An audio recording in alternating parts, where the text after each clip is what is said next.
Après Ivry, nous sommes donc arrivés à Paris, dans le troisième arrondissement. D'abord rue de Turbigo, puis rue Notre-Dame de Nazareth. Jusqu'à la fin de mon adolescence, tous les déménagements se sont faits au gré des expulsions. Le choix du nouvel appartement passait par les réseaux. Quelqu'un était au courant d'une opportunité quelque part, une maison inhabitée, peut-être en travaux, ou alors déjà réquisitionnée. C'était en général de grands appartements, 220, 150 mètres carrés, dans des immeubles haussmanniens.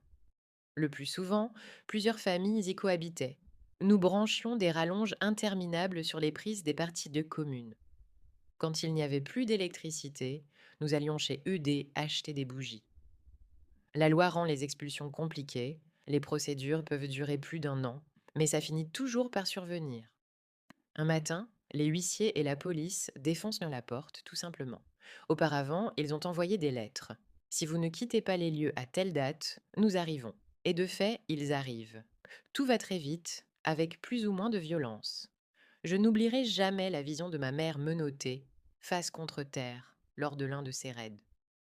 Ensuite, tout le monde est dispatché dans des hôtels. Quant aux affaires, ils les embarquent dans des camions et les stockent. Il faut aller les récupérer moyennant une certaine somme. Petit, je n'avais pas conscience du racisme, même ordinaire. Quand Yannick Noah a sorti Saga Africa, combien de fois ai-je entendu, dans les kermesses, allez, tiens, ta chanson. Face à un autre noir, on me demandait régulièrement: Tu le connais? Comme si, en Afrique, tout le monde était cousin.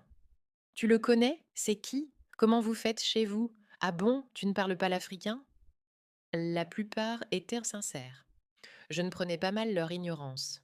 D'ailleurs, j'ai été le premier fasciné quand un deuxième Africain a rejoint ma classe à l'école Vaucanson, en CE2. On m'a présenté ce nouvel élève malien, Macan. Je n'étais plus seule. Nous sommes encore amis aujourd'hui. Je suis persuadée que sans les parents pour le leur enseigner, les enfants ne deviendraient pas racistes.